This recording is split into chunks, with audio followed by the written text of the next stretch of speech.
Red టీవీలో మీ వ్యాపార ప్రకటనల కోసం ఈ నంబర్ ని సంప్రదించండి 6281747728. Hi viewers, welcome to our channel. ప్రస్తుతం మనతో పాటు సీనియర్ జర్నలిస్ట్ దామ బాలస్ అన్నారు, వారితో మాట్లాడు. నమస్కారం సార్.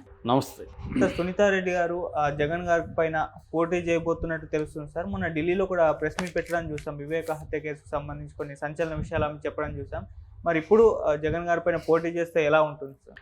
పోటీ చేస్తుందా లేదా ఆమె కన్ఫామ్ చేయలేదు. బట్ మొన్న ప్రెస్ మీట్ చూసినప్పుడు ఆమె స్టైల్ ఆఫ్ డెలివరీ అదంతా చూసినప్పుడు ఆమె పోటీ చేసే అవకాశం ఉంది. గతంలో కూడా ఆమె మీద పోస్టర్లు కూడా వచ్చాయి. పులివెందల్లో ఆమె తెలుగుదేశంలో జాయిన్ అవబోతుంది అనేది కూడా వచ్చాయి. ఇప్పుడు కూడా ఆమె క్లియర్గా దాంట్లో చంద్రబాబుకు, మహాసేన రాజేష్కు, బీటెక్ రవికి ఇలాంటి వాళ్ళకి ఆమె థ్యాంక్స్ చెప్పింది. నా వెంట నిలబడ్డారు వీళ్ళని. సో ఆమె అంటే మనం నిజానికి అందరికంటే మన ఛానల్లోనే వివేకానంద రెడ్డి హత్య మీద అనేక కోణాల్లో నేనే చాలా వీడియోలు చేశాను. అవన్నీ మళ్ళీ రిపీట్ చేయడం వేస్ట్. కానీ మామూలుగా ఆమె ముందు నుంచి కూడా 2019 మార్చి 15న ఆయన చనిపేసిన తర్వాత ఆమె అనేక వీడియోలు ఉన్నాయి. ఆమెవి యూట్యూబ్లో కూడా ఉన్నాయి. ఆమె క్లియర్గా తెలుగుదేశం వాళ్ళే చంపారు అనేది ఆమె చెప్పింది అప్పుడు. సో తెలుగుదేశం వాళ్ళు చంద్రబాబు, బీటెక్ రవి, ఆదినారాయణ రెడ్డి వీళ్ళే చంపించారు మా నాన్నని. ఎందుకంటే మా నాన్నకి పులివెందుల తాలూకాలో చాలా స్ట్రాంగ్ బేస్ ఉంది. సో ఆయన ఉంటే అవినాష్ రెడ్డి గెలుస్తాడని చెప్పి ఆయన్ని వీళ్ళే తెలుగుదేశం వాళ్ళే చంపించారనేది ఆమె చెప్పింది. దాని తర్వాత మరి ఎందుకు మారింది అనేది ఎవరికి తెలియదు. కానీ యాంటీగా మారింది. అంటే మేబీ ఒక వెర్షన్ ఏంటంటే వైసీపీ వాళ్ళు చెప్పేది ఈమె వీళ్ళ హస్బెండ్ రాజశేఖర్ రెడ్డి రోల్ ఉంది. ముఖ్యంగా రాజశేఖర్ రెడ్డి వాళ్ళ అన్న శివప్రకాష్ రెడ్డి. అంటే శివప్రకాష్ రెడ్డి ఎవరో కాదు, వివేకానంద రెడ్డి బావమరిదే. వాళ్ళ బ్రదర్కి కూతుర్ని ఇచ్చి పెళ్లి చేశారు. సో వాళ్ళ రోల్ ఉందని మీకు జగన్ చెప్పాడని, దానికి ప్రూఫ్స్ ఉన్నాయని ఇన్వెస్టిగేషన్లో, దాంతో ఈమె రివర్స్ అయిందని వాళ్ళు చెప్తారు, వైసీపీ వాళ్ళు. అదే నిజం కాకపోవచ్చు, అవ్వచ్చు, తెలియదు మనకి. ఈమె మాత్రం మెల్లమెల్లగా ఏమైందంటే ఒక నెరేటివ్ పక్కకు వచ్చింది. అంటే ఎప్పుడైనా కూడా ఒక హత్య జరిగితే ప్రధానంగా ఎవరు చేశారనే దానికి మోటివ్ ఏందని చూస్తారు. ఈ హత్య ఎందుకు చేశారు? ఒకటి రివెంజ్ ఉంటుంది. గతంలో ఏదన్నా నాకు నువ్వు చెడ్డ చేస్తుంటే, హాని చేస్తుంటే నేను పగ తీర్చుకుంటాను. అది ఎక్కువగా మనం రాయలసీమలో ఇవన్నీ చూస్తుంటాము. అంటే నా వాళ్ళని ఒక వ్యక్తి చంపితే నేను వెళ్ళి మళ్ళీ వాళ్ళని చంపడం, వాళ్ళు వచ్చి మళ్ళీ నన్ను చంపడం, ఇలాగ జరుగుతుంటాయి. అది రివెంజ్ మర్డర్స్. అవి కాకుండా మర్డర్ ఫర్ గెయిన్ అంటారు. అంటే ఒక వ్యక్తిని చంపితే నాకేదో ప్రయోజనం ఉండాలి. ఆ వ్యక్తిని చంపితే డబ్బులు ప్రయోజనమో, పదవా, లేకపోతే ఇంకోటి ప్రయోజనం ఉండాలి. అలాగే దీంట్లో ఆమె ఫస్ట్ తెలుగుదేశం వాళ్ళ మీద ఆరోపించినప్పుడు ఆమె చెప్పింది ఏంటంటే వీళ్ళుంటే అవినాష్ రెడ్డి గెలుస్తాడు, లేదండి వీళ్ళు కానీ లేకపోతే అవినాష్ రెడ్డిని ఓడించవచ్చు అనేది తెలుగుదేశంకి ఉంది. కాబట్టి తెలుగుదేశం మర్డర్ ఫర్ గెయిన్ అనేది చంపించారు అనేది ఆమె ఆరోపించింది. ఆ తర్వాత నిజానికి తను చంపినప్పుడు తెలుగుదేశం ప్రభుత్వం అధికారంలో ఉంది. వాళ్ళు దాన్ని తేల్చి ఉండాలి. అప్పుడే కానీ తేల్చుంటే అసలు ఇంత గోళ రాదు. కానీ అప్పుడు తేల్చలేదు. తేల్చిపోయేసరికి జగన్ దాన్ని తెలివిగా ఏం చేశాడంటే, మా బాబాయ్ని ఈమె కూడా అలా చెప్పడం వల్ల తనకు ఉపయోగపడింది. అది అప్పుడు నారాసుర రక్త చరిత్ర ఇదంతా బుక్ వేసి చంద్రబాబు హత్యా రాజకీయాలకు తెరలేపాడని ఇవన్నీ జనంలోకి తీసుకెళ్ళారు. అది ఎంతో కొంత జగన్కి ఉపయోగపడింది. అప్పుడు ఈమె కానీ అప్పుడే కానీ తెలుగుదేశం వాళ్ళు చంపలేదని చెప్పుంటే జగన్కి ఉపయోగపడేది కాదు. ఆ రకంగా ఈమె కూడా జగన్కి ఉపయోగపడింది, తన చెప్పడం వల్ల కూడా అయింది. మరి ఆ తర్వాత జగన్ ప్రభుత్వం వచ్చింది, జగన్ సిట్ వేశాడు. జగన్ కూడా దాన్ని తేల్చి ఓపెన్గా బయట పెట్టేసి ఉంటే ఈ ప్రాబ్లమ్స్ ఉండదు. అది జగన్ చేయలేదు. దాంతో ఈమె పోలీసుల మీద నమ్మకం లేదని ఈమె సిబిఐకి అడిగింది. సిబిఐ ఇచ్చారు. తర్వాత కోర్టు కూడా ఆంధ్రప్రదేశ్లో ఉంటే మాకు న్యాయం జరగదంటే హైదరాబాద్కి మార్చారు. దాని తర్వాత ఈమె రివర్స్ అయింది, యూటర్న్ అయింది. దాంతో పెద్ద మన లాయర్లని పెట్టుకోనింది. ఇప్పుడు తెలుగుదేశానికి చంద్రబాబుకి ఉన్న లోద్రా, సిద్ధార్థ లోద్రా, ఈమెకు కూడా మెయిన్ అడ్వకేట్. ఓకే. సో ఆయన గంటకే ₹1,00,00,000 వరకు తీసుకుంటాడు అంటారు. మరి ఆయనని ఈమె ఎంగేజ్ చేసుకొని అనేక సార్లు కోర్టుకి అపియర్ అయితే అన్ని కోట్లు ఈమె దగ్గర ఎక్కడుంది అనేది ఒక జనాలకి డౌట్. అందుకని ఈ వెనక చంద్రబాబు ఉన్నాడు అనేది వైసీపీ ఆరోపిస్తుంది. రఘురామ కృష్ణంరాజే దీన్నంతా కూడా మానిటర్ చేస్తూ ఉన్నాడు అనేది కూడా అంటున్నారు. లాయర్ కూడా చంద్రబాబు లాయర్ కాబట్టి అందరూ కూడా ఆ యాంగిల్లో నుంచే ఉన్నారు. మొన్న ఆమె ఢిల్లీలో ఓపెన్గానే చంద్రబాబు థ్యాంక్స్ చెప్పడం వల్ల ఖచ్చితంగా చంద్రబాబు ఉండే అవకాశం ఉంది. ఎందుకంటే రాజకీయాల్లో ఏ సంఘటన ఉపయోగపడినా, ఏ వ్యక్తి పడినా వాళ్ళని ఉపయోగించుకోవడం అనేది చంద్రబాబు అయినా చేస్తాడు, జగన్ అయినా చేస్తాడు, పవన్ కళ్యాణ్ అయినా చేస్తాడు, ఎవడైనా ఎనీ రాజకీయ పార్టీలు చేస్తాయి. అలాగే ఇప్పుడు ఆమె జగన్కి యాంటీగా మాట్లాడుతుంది కాబట్టి ఆ కుటుంబంలో ఆల్రెడీ షర్మిల బయటకు వచ్చింది, ఈమె కూడా వస్తే జగన్ని మనం వ్యక్తిగతంగా దెబ్బతీయచ్చు అనేది చంద్రబాబు వ్యూహం వేసి ఉండొచ్చు. ఆ రకంగా సపోర్ట్ చేసి ఉండొచ్చు, దాంట్లో ఏం తప్పు లేదు. సో ఆ రకంగా ఈమె ముందు నుంచి కూడా జగన్కి యాంటీగా ఉంది, చాలా స్ట్రాంగ్గా ఫైట్ చేస్తుంది. దాంట్లో ఇప్పటి వరకు 8 మంది అక్యూజ్డ్ని ఫస్ట్ ఏమో రామ్ సింగ్ ఐఓగా ఉన్నాడు, ఇన్వెస్టిగేటింగ్ ఆఫీసరు.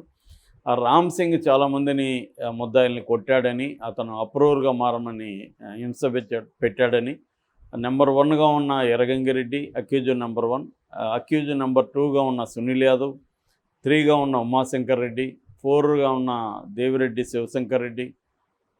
వీళ్ళు ఈ నలుగురు 4 వచ్చి ఈయన దస్తగిరి 4, 5 వచ్చి దేవిరెడ్డి శివశంకర్ రెడ్డి. వీళ్ళందరూ కూడా రామ్ సింగ్ మీద కంప్లైంట్ చేశారు. సునీల్ యాదవ్ అయితే కోర్టుకు వెళ్ళాడు. తర్వాత వీళ్ళ అక్యూజ్డ్ కాని సాక్షులుగా ఉన్న ఇద్దరు, రామయ్య, వాచ్మెన్ రామయ్య కూడా నన్ను కొట్టారు, గుజరాత్ బీహారు తెలియదు నాకు, తీసుకెళ్ళి పెట్టుకొని కొట్టారు అని చెప్పాడు. ఎంవి కృష్ణారెడ్డి ఆయన పిఏ, వివేకానంద రెడ్డి పిఏ, ఆయన రామ్ సింగ్ నన్ను నా కొడుకు ముందే కొట్టాడని ఆయన ఆరోపించాడు. ఢిల్లీలో 1 మంత్ పెట్టుకొని నన్ను టార్చర్ చేశారు అని ఆయన కూడా కోర్టుకు కూడా వేశాడు. ఇక నెంబర్ 5గా ఉన్న దేవిరెడ్డి శివశంకర్ రెడ్డి కూడా సుప్రీంకోర్టులో పిటిషన్ వేశారు. ఆయన భార్య తులసమ్మ వేసింది. 6 ఉమాశంకర్ రెడ్డి, 7 ఏమో వైఎస్ భాస్కర్ రెడ్డి, 8 ఏమో అవినాష్ రెడ్డి. అయితే ఇది గత ఏప్రిల్ ఎండ్కే ముగించమని సుప్రీంకోర్టు చెప్పింది. వీళ్ళు మళ్ళీ జూన్కి అడిగారు. ఈ జూన్ అయిపోయింది, ఇప్పుడు మార్చి వచ్చేస్తూ ఉంది. మార్చి మళ్ళీ ఇది జూన్ వస్తుంది 4 రోజులు పోతే. సో ఇది మళ్ళీ లాగుతుంది. మళ్ళీ ఏమో సుప్రీంకోర్టు ప్రశ్నించలేదు సిబిఐని. మేము చెప్పాం కదా జూన్ ఎండ్ లోపల ఏమైందని అడగలేదు. వీళ్ళు ఇంకా ఛార్జ్షీట్ల మీద ఛార్జ్షీట్లు వేసుకోవడం, అనుబంధ ఛార్జ్షీట్లు వేసుకోవడం, తేల్చకుండా ఉండడం అనేది జరుగుతుంది. మరి ఇది వాంటెడ్లీగా జగన్కి మేలు చేయడం కోసం బీజేపీ చేస్తుందా అనేది తెలియదు. సో ఈ కాంటెక్స్లో ఆమె ఢిల్లీలో సమావేశం పెట్టి ఓపెన్గా ఫస్ట్ టైము, ఇప్పటివరకు ఆమె రాజకీయాలు మాట్లాడలేదు, ఏ రాజకీయ పార్టీకి సపోర్ట్ చేయలేదు, ఏ రాజకీయ పార్టీని వ్యతిరేకించలేదు. ఇదంతా కూడా అవినాష్ రెడ్డి వర్గమే చేసింది అనేది ఆమె ఆరోపణ. అందుకని అప్రూవర్గా మారి వాళ్ళ సొంత నాన్నని ఎంత భయంకరంగా చంపాడు, ఎక్కడ గొడ్డలతో కొట్టాడు, ఇవన్నీ వాడు ఓపెన్గానే దస్తగిరి చెప్తుంటే కూడా ఈమె అతన్నే సపోర్ట్ చేస్తుంది. దానికి 2 రకాల ఎక్స్ప్లెనేషన్ ఉన్నాయి. ఒకటి ఏంటంటే మెయిన్ కల్ప్రిట్ దస్తగిరి కాదు, దస్తగిరి అనేవాడు ఒక కిరాయిడవుడి, చేయించినవాడు ఇంపార్టెంట్ కానీ చేసినవాడు కాదు. వీళ్ళు టూల్ లాంటి వాళ్ళు కాబట్టి ఇతని ద్వారా చేయించిన వాళ్ళు పట్టుకోవాలి కాబట్టి ఇతనికి సపోర్ట్ చేస్తున్నాను అనేది ఒక వెర్షన్, దాంట్లో తప్పేం లేదు. రెండో వెర్షన్ ఏంటంటే ఈమె క్లియర్గా ఈమె రోల్ ఉందని వాళ్ళు ఆరోపిస్తున్నారు. దాంట్లో వాళ్ళ దగ్గర సాక్ష్యాలు ఉన్నాయి. దానికి కారణం ఏంటంటే వివేకానంద రెడ్డి 2వ పెళ్లి చేసుకున్నాడు, సౌభాగ్యమని వదిలేయడం అంటే విడాకులు ఏమి ఇవ్వలేదు కానీ ఆమె వీళ్ళందరూ దూరంగా హైదరాబాద్లో ఉంటారు. వివేకానంద రెడ్డి ఒకడే ఉంటాడు అక్కడ. ఆయన 2వ పెళ్లి షబానా అని పెళ్లి చేసుకున్నాడు. దాని మీద మనం వీడియోలు కూడా చేసాం, ఆయనకి ఎట్లా పరిచయం అయింది షబానా, వాళ్ళ లవ్ అవన్నీ చెప్పాము. సో షబాని పెళ్లి చేసుకున్నాక వాళ్ళకి ఒక కొడుకు పుట్టాడు, షహన్షా. ఆ షహన్షా కోసం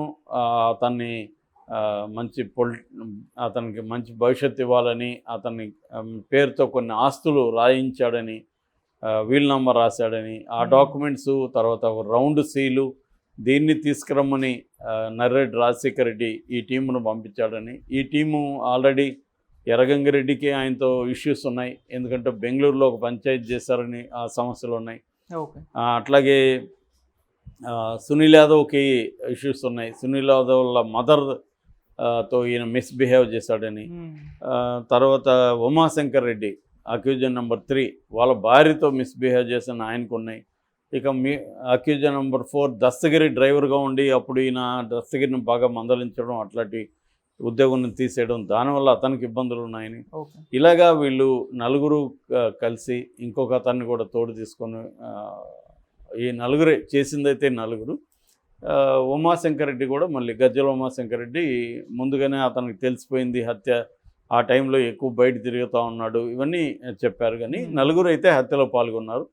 ఈ నలుగురు కూడా 4 వాళ్ళ రీజన్స్ ఉన్నాయి ఆయన చంపడానికి. సో వీళ్ళు ఆ డాక్యుమెంట్స్ తెమ్మంటే అవి తేకుండా వీళ్ళ వ్యక్తిగత ప్రతీకారం తీర్చుకొని చంపేసి ఆ డాక్యుమెంట్ల కోసం వెతికారని, ఏదో వెతుకుతున్నారని అక్కడున్న వాచ్మ్యాన్ కూడా చెప్పాడు రామయ్య. నేను చూసినప్పుడు వాళ్ళు హడావిడిగా పరిగెత్తున్నారని చెప్పాడు. సో ఈ అందువల్లే ఈమె లెటర్ దొరికినా కూడా ఆయన వివేకానంద రెడ్డి స్వహస్తాలతో రాసిన లెటర్ దొరికింది.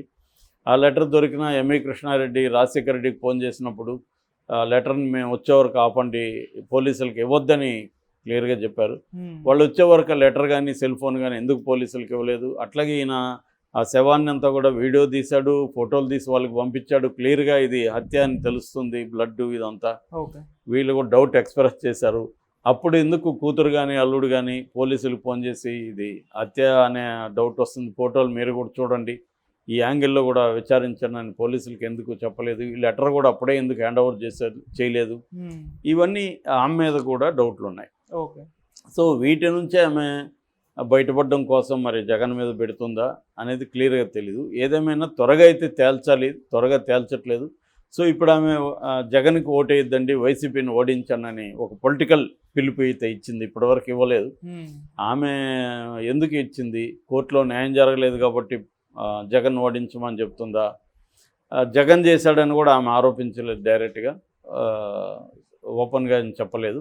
అట్లాగే ఇది లేట్ అవడానికి ప్రధాన కారణం సిబిఐ ఎవరు కంట్రోల్లో ఉంటుంది, బీజేపీ కంట్రోల్లో. మరి బీజేపీని ఎందుకు ఆమె నిందించట్లేదు, బీజేపీని ఎందుకు డిమాండ్ చేయట్లేదు అనేది కూడా తెలియదు. సో ఏదేమైనా ఆమె క్లియర్గా అయితే తెలుగుదేశం సపోర్ట్తో జగన్ మీద పోటీ చేయబోతుంది అనేది కనిపిస్తుంది. మరి అదే జరిగితే ఖచ్చితంగా జగన్కి కొంత ఇబ్బంది. కాకపోతే వివేకానంద రెడ్డి హత్యని చూసి రాష్ట్రంలో ఇవాళ జగన్ ఓడిచ్చే పరిస్థితి ఉందా, అది ఎప్పుడో 5 ఏళ్ళు అయింది, ఆల్రెడీ రకరకాల అభిప్రాయాలు ఉన్నాయి.